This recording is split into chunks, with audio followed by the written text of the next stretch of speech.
You think this is a game?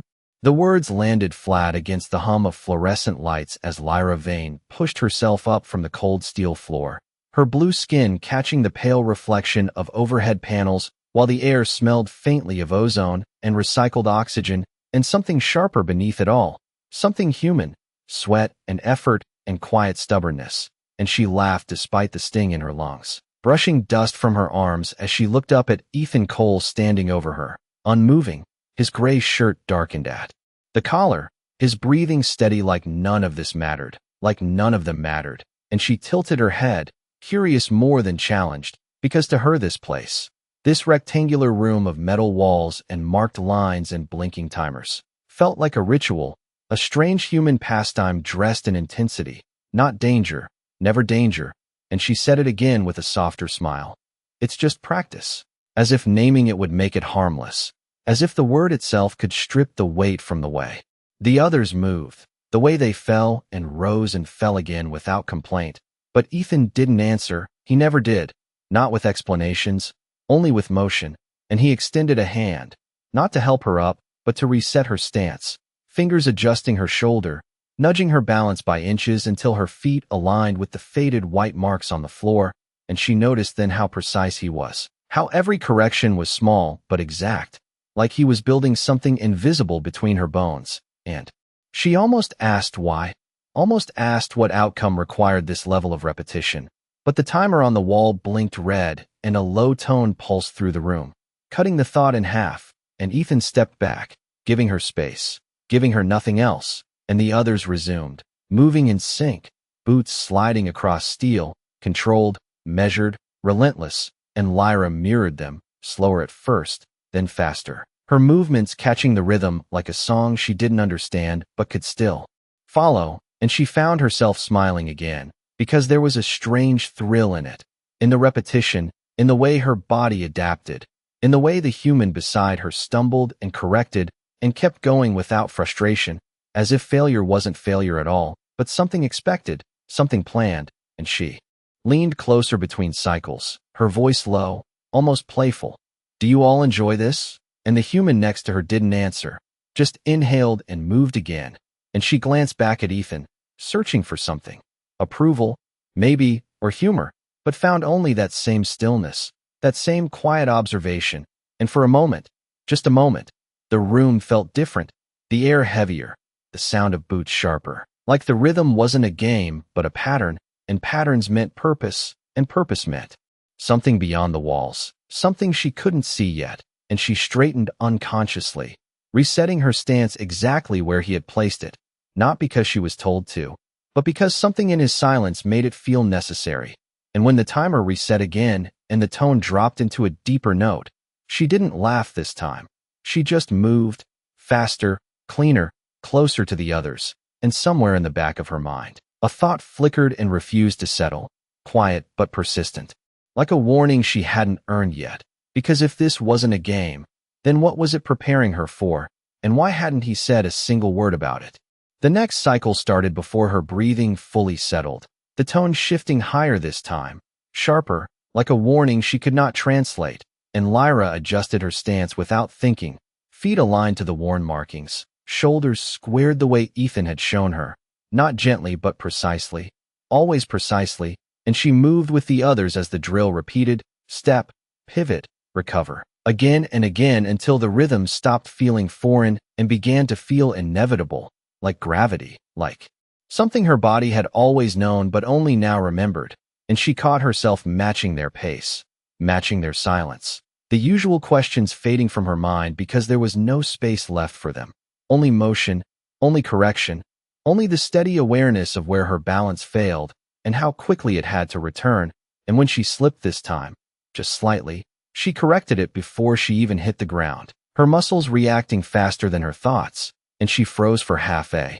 second after, surprised not by the mistake but by the recovery, and when she looked up, Ethan was watching, not approving, not criticizing, just observing, as if that moment had been the point all along, and she straightened.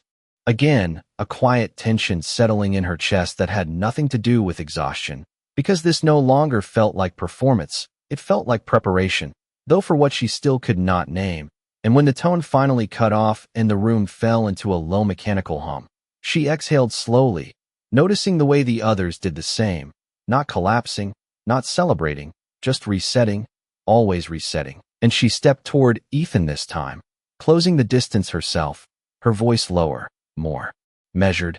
"You still have not told me what this is for."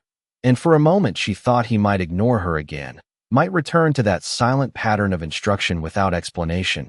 But he did not move away, did not turn, just looked at her with that same steady gaze. And the pause stretched long enough to feel intentional, like he was deciding how much truth she was allowed to carry. And then he said, "It is for when you do not get a second chance." And the words settled heavier than anything else in the room, heavier than the steel floor, heavier than the drills themselves. And she frowned slightly, trying to fit that answer into the shape she had built in her mind, trying to make it align with games, with rituals, with controlled outcomes. But it did not fit. It refused to fit. And she glanced around at the others, at the quiet discipline, at the absence of frustration, and something shifted again, subtle but undeniable, because games had endings, games had rules that protected you from losing too much. And this place had neither. Only repetition without comfort, only correction without reassurance. And she looked back at Ethan, studying the stillness in him, the absence of hesitation, and for the first time, she wondered not what he was teaching, but what he had already seen. What kind of moment required this level of readiness? What kind of world demanded it? And when the next tone began, lower this time, almost like a heartbeat, she did not smile, did not question. She simply returned to her position and waited, listening to that sound echo through the room, realizing she was no longer trying to understand the game. Because somewhere between the fall and the recovery, she had started to feel something else entirely, something quieter, colder, and far more real. The lights dimmed. Without warning, not completely, just enough to change the color of the room, turning the clean white glow into something colder, something that pressed against the edges of Lyra's vision, and the temperature dropped a few degrees as the ventilation system shifted into a low, steady hum that felt deeper than before, like the building itself was holding its breath. And she noticed the others react instantly, not with panic, not even with surprise, just a subtle tightening of posture, a readiness that appeared before the sound even fully registered. And she followed half a second later, adjusting her stance the way she had been shown, feet planted, shoulders aligned, eyes forward. But this time there was no signal to begin, no tone guiding the rhythm, only silence stretching thin across the steel floor. And she glanced toward Ethan, expecting instruction, expecting that single word he always gave. But he did not speak. He simply stood there, watching, waiting, as if this moment was the lesson. And that unsettled her more than any drill. Because without direction there was no pattern to follow, no structure to lean on, only instinct. And instinct was something her species trusted in controlled environments, not in places like this where everything felt engineered to remove control. And a faint vibration ran through the floor, subtle enough that she might have ignored it before, but now it felt amplified. Every sensation sharper, every sound more deliberate, and she realized she was listening differently, not for cues to perform, but for signs she did not understand yet. And the others began to move, not in sync this time, but individually, spacing out across the room, adjusting angles, positioning themselves where they could see more, where they could react faster. And Lyra hesitated, just for a fraction of a second, unsure where she belonged in a pattern that no longer existed. And then she remembered his words, no second chance, and she moved, choosing a position near the wall, giving herself a wider field of view, her breathing steady but tighter now, controlled, deliberate. And for the first time since she had entered this place, she was not thinking about performance, she was thinking about outcome. And that difference settled into her bones like weight. And the silence broke with a soft click somewhere beyond the far door, barely audible, but every head turned toward it at once, including hers. And she felt it then, not fear exactly, but awareness, sharp and immediate, like the moment before something changes. And she glanced at Ethan again, searching for confirmation, for reassurance, for anything that would anchor this back into something familiar. But he did not move, did not speak, only watched her now, specifically her, as if measuring whether she understood what this moment required. And she swallowed, adjusting her stance again, grounding herself the way he had taught, not because she was told to, but because she finally understood why it mattered, and the door did not open. The sound did not repeat. The moment simply passed, leaving the room in that same low hum. But nothing felt the same. Not the air, not the light, not the space between them. And after a long second, Ethan stepped forward, just one step, and said quietly, "Again." And the word carried a different weight now. Not a reset, not a continuation of a game, but a return to something unfinished, something real. And Lyra moved back to her position without question, without a trace of her earlier amusement, because whatever this was, whatever it had always been, she was beginning to understand that it was not designed for comfort, and it was never meant to be. The rhythm changed again, but this time there was no tone to announce it, no light shift to prepare them, only the sudden absence of anything predictable, and Lyra felt it immediately, that quiet disruption in the pattern she had just begun to trust, like the ground had shifted by an inch and her body noticed before her mind could catch up, and the drills resumed without signal. The others moving as if they had been given an order she could not hear, spreading out, adjusting spacing, reacting to something invisible, and she followed, slower at first, scanning the room, searching for the rule she was missing, because there had always been a rule before, always a structure, and now there was none, only motion shaped by anticipation, and that unsettled her in a way the physical strain never had, because this demanded something different, something internal, something she could not imitate by watching alone, and she turned slightly, catching sight of Ethan at the far edge of the room. His posture unchanged, his presence steady, but his eyes were not on the group this time. They were on the space between them, tracking movement that had not happened yet, and she felt that same tightening in her chest again, that sense that he was always a step ahead of something she had not even recognized, and she forced herself to slow her breathing, to listen not for commands but for shifts, for patterns in the silence itself.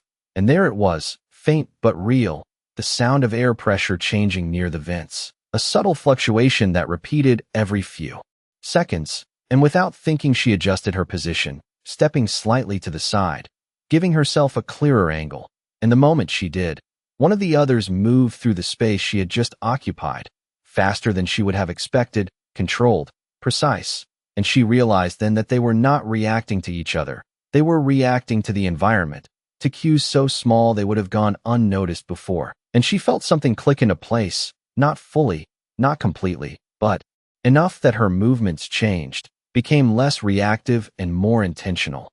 And when she pivoted this time, it was not because someone else moved, it was because she anticipated that they would, and the difference was immediate, smoother, cleaner, closer to the rhythm she had seen in them from the beginning, and she glanced toward Ethan again, just briefly, and this time she caught it, the smallest shift in his expression, not approval, not quite, but recognition, and it settled into her more deeply than any instruction could have, and the drill continued, stretching longer than before, without pause, without reset, until time itself felt irrelevant, until her muscles burned and steadied and burned again, and still no one stopped, because stopping was not part of this, not anymore.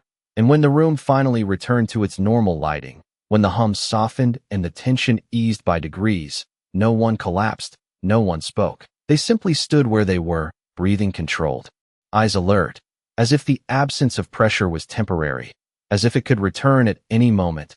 And Lyra straightened slowly, her gaze drifting across the room, seeing it differently now, not as a place of practice, not as a contained environment, but as a simulation of something that refused to be contained. And she walked toward Ethan again, more measured this time, her voice quieter, not questioning but seeking. "This does not end, does it?"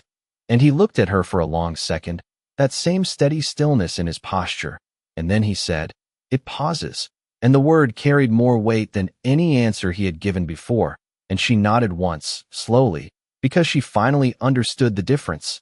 And somewhere deep beneath that understanding, something else took root, something heavier than curiosity, something that felt like the beginning of responsibility. The room did not return to normal after that, not truly. Even when the lights brightened and the air warmed back to its regulated 70 degrees, because Lyra could still feel the echo of that silence lingering beneath every sound. like something just out of reach, waiting for the moment it would matter again. And she found herself adjusting without being told, shifting her stance when she stood still, scanning exits when she moved, noticing angles and distances the way the others always had. And it unsettled her at first, not because it was difficult, but because it was becoming natural, and nothing about this place was supposed to feel natural, not to her, not to someone who had arrived believing this was a controlled exercise, a cultural curiosity, something she could observe without changing. And yet here she was, changed in ways she could not ignore. And when the next cycle began, there was no hesitation at all, her body moving into position before the thought even formed, her breathing steady, her awareness sharp, and she realized she was no longer trying to keep up.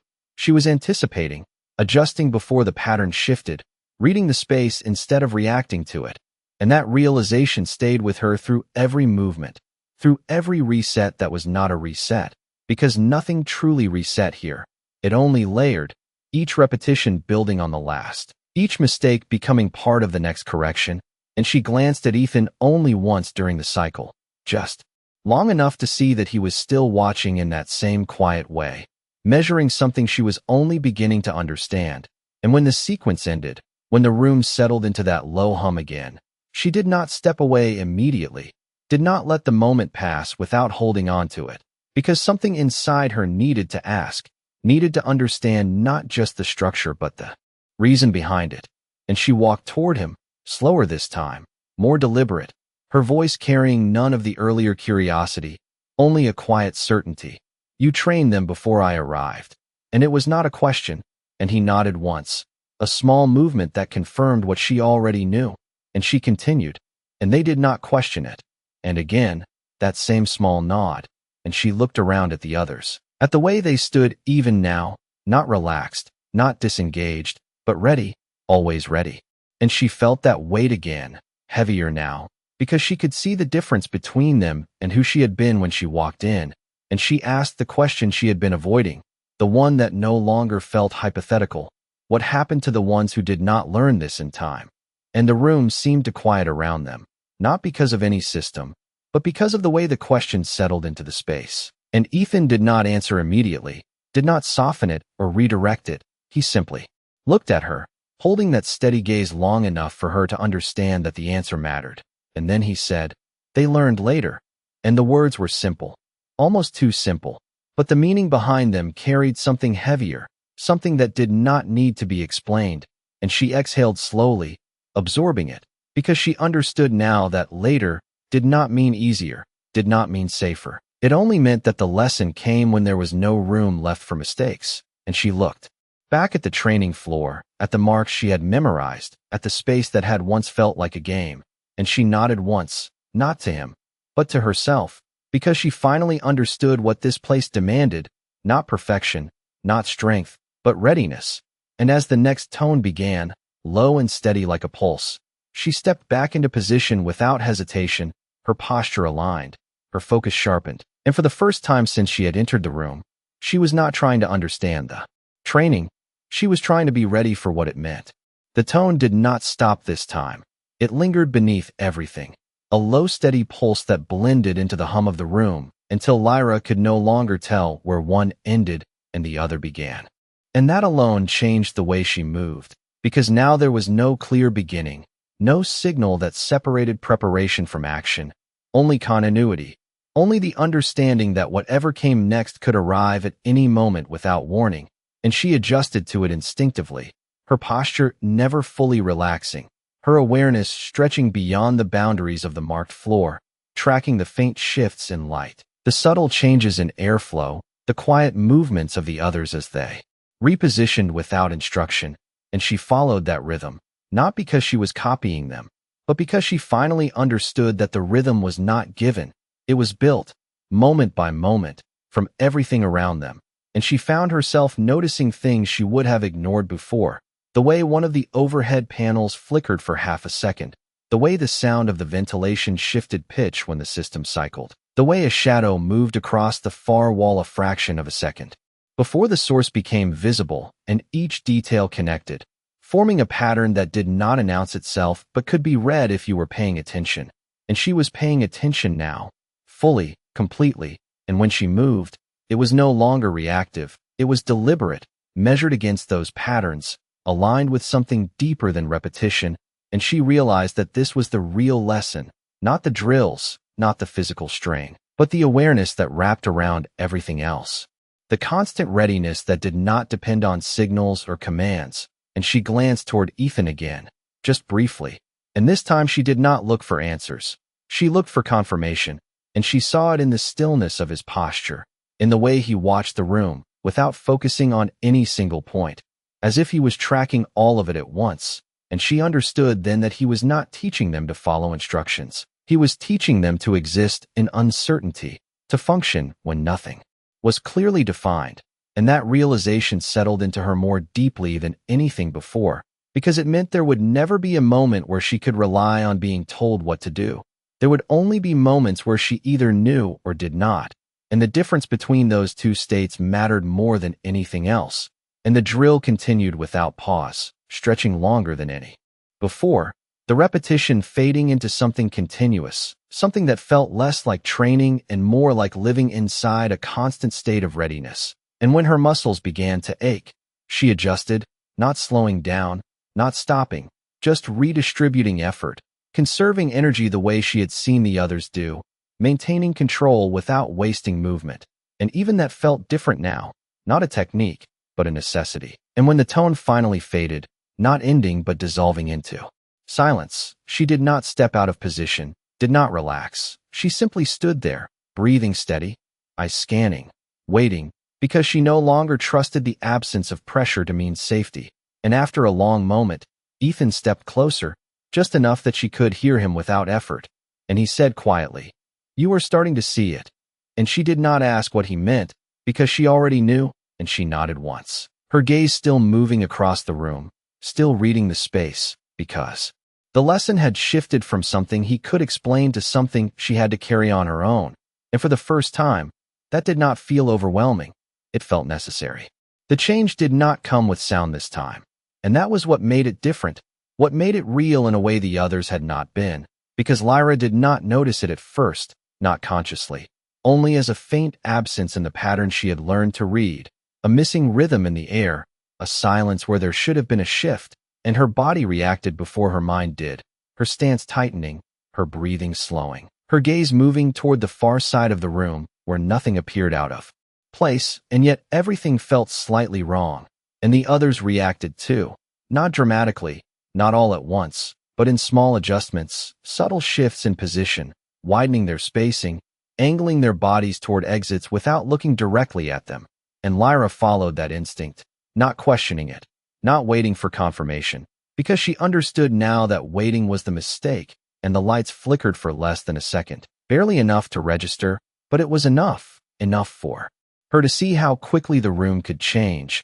how easily clarity could disappear, and when the illumination stabilized again, something in the air had shifted, not physically, not in a way she could measure, but in a way she could feel, like pressure building behind a door that had not opened yet, and her pulse steadied instead of rising, controlled, deliberate, because she had learned that reacting too fast was just as dangerous as reacting too slow, and she scanned the room again, not for movement, but for disruption, for anything that did not belong, and there it was, a shadow near the far wall that did not align with the lighting above it, just slightly off, just enough to matter, and she adjusted her position, stepping to the side, creating distance, giving herself a clearer angle, and the moment she did, one of the others moved through that space, exactly where she had been, exactly where the shadow would have intersected, and she felt the realization settle into her fully this time, not as a thought, but as certainty. This was no longer controlled,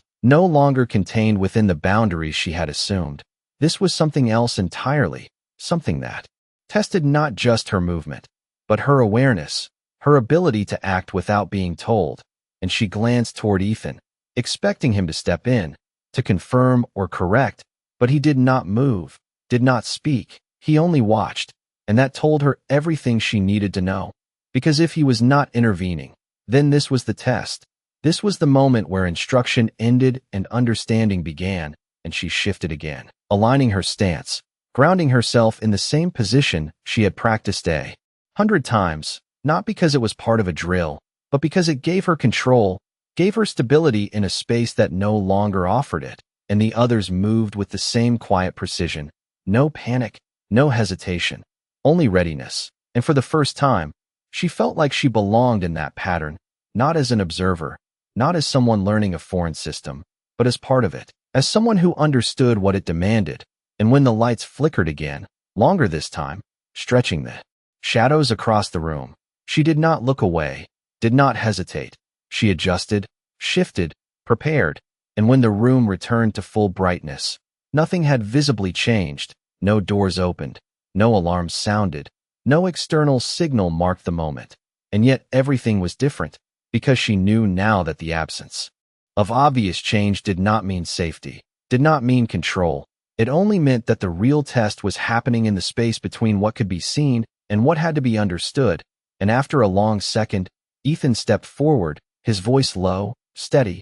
"You felt it." And she nodded once, her eyes still scanning, still reading the room, because she had, and more importantly, she had acted on it. And that was the difference. That was the line she had crossed without realizing it, the point where this stopped being something she was learning and became something she was carrying. And for the first time, that weight did not feel foreign, it felt like it belonged. The stillness did not last. It never did. And Lyra felt that truth settle deeper than anything Ethan had said, because now she could sense the shift before it fully formed. A subtle tightening in the air, a change in the rhythm she had learned to read. And this time she did not wait for confirmation, did not look to him for instruction. She moved, adjusting her position before the others finished their own shifts, placing herself where she could see both the far wall and the nearest exit. Without turning her head, her posture grounded, her breathing even. And for a moment nothing happened, nothing visible, nothing that would have justified the tension building in her chest. But she trusted it now, trusted that absence did not mean safety, only delay. And the lights dimmed again, slower this time. Not a flicker but a gradual fade that stretched the shadows across the floor, distorting edges, softening lines. And she noticed how the room changed with it, how familiar distances became uncertain, how angles shifted just enough to matter. And she compensated instinctively, adjusting her stance, recalibrating her sense of space without needing to think it through. And somewhere behind her a movement broke the silence, quick and controlled. And she did not turn immediately, did not chase the sound.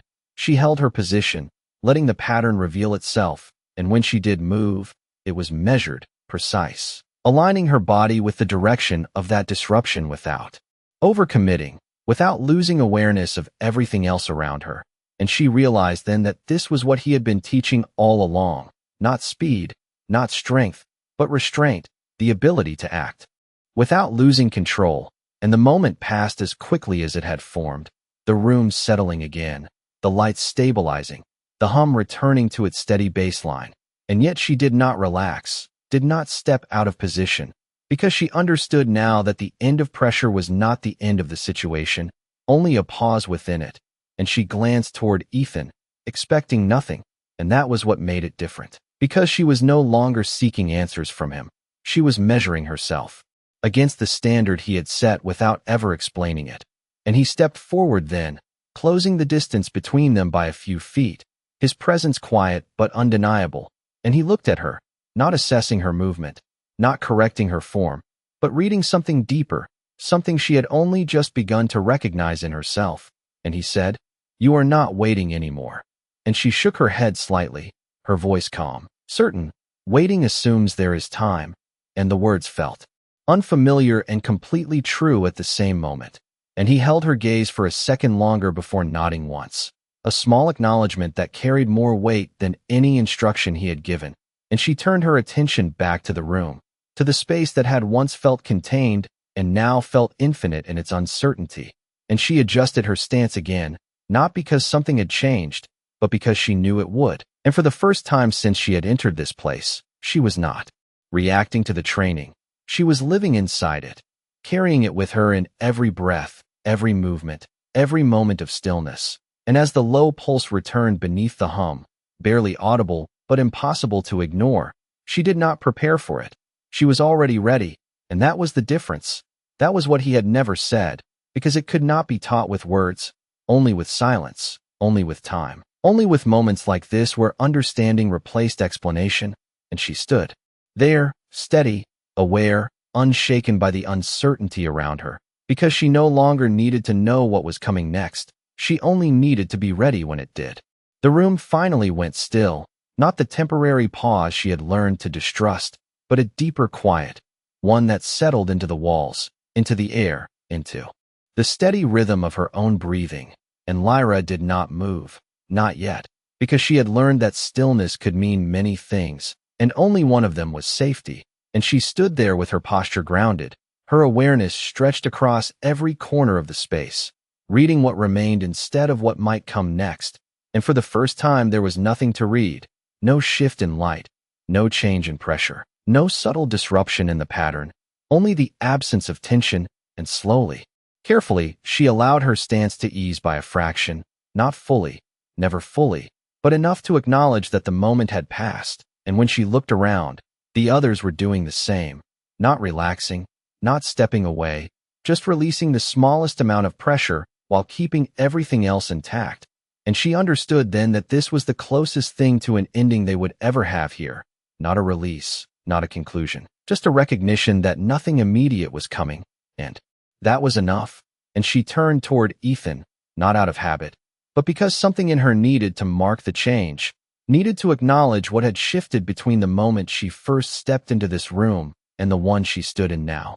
And he was already looking at her, as if he had been waiting for that exact moment, not to speak, not to correct, but to see whether she understood what could not be explained. And she held his gaze without uncertainty, without the curiosity that had defined her before, because she did understand now, not everything, not the full scope of what this training prepared them for, but the part that mattered, the part that lived in every movement, every breath, every decision made without hesitation. And she said quietly, "You never told me." And the words were not an accusation, not even a question, just a statement of fact. And he nodded once, a small, steady motion, and replied, "You would not have believed me." And she exhaled softly, a faint sound that carried both agreement and something deeper, something that felt like acceptance. Because he was right, she would have dismissed it, would have reduced it to something familiar, something safe. And there had been nothing safe about this, not from the beginning, not even in the moments she thought she understood it. And she looked back at the training floor, at the faint markings, at the space that had once felt like a contained environment, and now felt like a reflection of something far larger, something beyond walls, beyond structure, something that did not pause just because they did. And she stepped forward, just one step, placing her foot exactly where she had started on her first day, aligning her stance with the same precision he had shown her. But this time there was no hesitation, no uncertainty in the movement, only intention. And she settled into that position, not because the drill had begun, but because she understood that it never truly ended. And she glanced at Ethan one last time, not for instruction, not for confirmation, but simply to acknowledge what had passed between them, what had been taught without words. And he gave the slightest nod in return, and that was enough, because nothing more needed to be said. And as the room remained quiet, as the lights held steady and the air stayed still, Lyra did not step away, did not leave the space behind. She remained where she was, grounded, aware, ready, because she finally understood that what he had given her was not a lesson that ended when the room went silent. It was something that stayed with her long after, something that would follow her beyond these walls, beyond this moment. And she realized, with a clarity that settled deep and did not fade, that it had never been a game, not even for a second. It had only ever been preparation for the moment when there would be no second chance. And now, for the first time, she was ready for it.